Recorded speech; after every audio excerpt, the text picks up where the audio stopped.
How much of this do you think it's coronavirus and whatever's going on with U.S. and China? How much of this do you think is China saying, you know what, screw you, U.S. You're playing this hardball with me. I'm going to come and bully you in a whole different way that you won't even pay attention to it.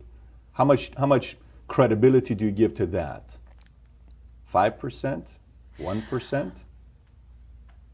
I'm not going to answer that question, but I am going to answer the question in a different way. Because I'm Christian at heart and I like to think that nobody would want to kill people. I will say this much, and if you're listening, write it down. In late November, word had already gotten off of the mainland that there was a virus in Wuhan. On January the 15th, the U.S. trade bill was signed, phase 1. December the 15th. I had a whole month off, December the 15th. 6 weeks later, the trade truce was signed with an out clause, a very clever out clause that the Chinese made sure was in there, that said if there was any kind of act of God, pandemic, then they didn't have to make good on what they had committed to buy from the United States. Within days, they announced the first coronavirus. So, did the Chinese know damn well that this thing was running around the world for 6 weeks before they shut down Wuhan? Yes, they did. Is that criminal? Yes, it is. Does it deserve to go in front of a world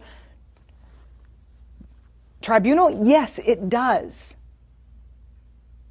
Because we know that it was the unfettered travel that made this thing a global phenomenon that was impossible to contain.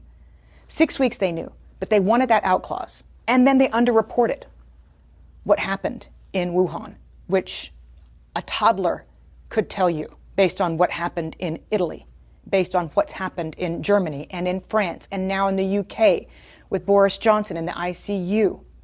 There's no way in a city the size of New York, 11 million people, that there were so few cases. It's impossible with similar density to New York.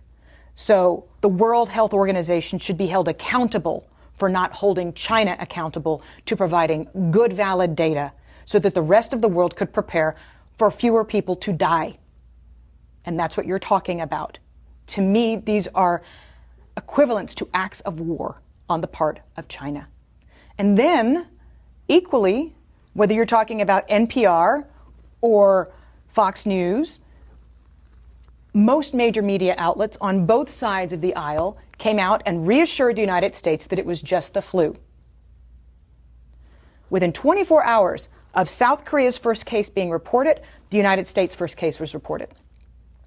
And what we did was dither. We sat on it for 6 weeks and tried to reassure the public that nothing was happening. Somebody should be held accountable for that, because somebody in the United States intelligence community has to have known what was truly going on in Wuhan. We don't have a CIA for nothing. And yet we told Americans for 6 weeks, while South Korea was testing everybody and shutting the country down, that it was just going to be the flu. So there are a lot of responsible bodies right now that have taken us to the point where we're at, inside the country and in China. And they need to be held accountable.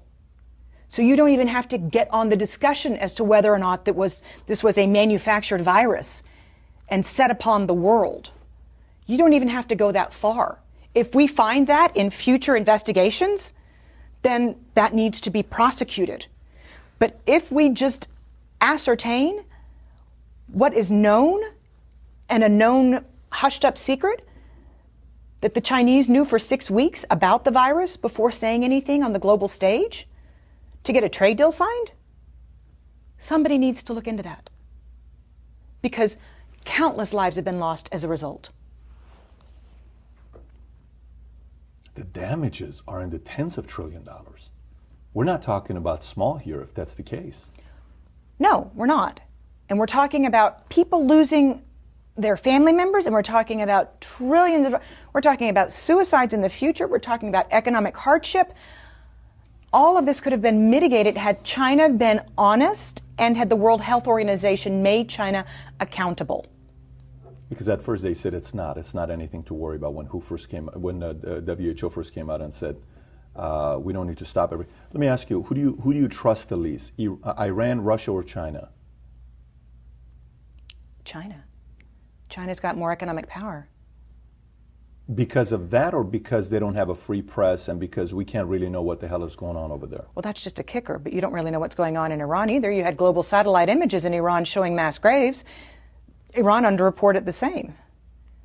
And you can't tell me that in the cold of winter that Russia has as many cases as it's reporting. But at last check, China's 17% of global GDP.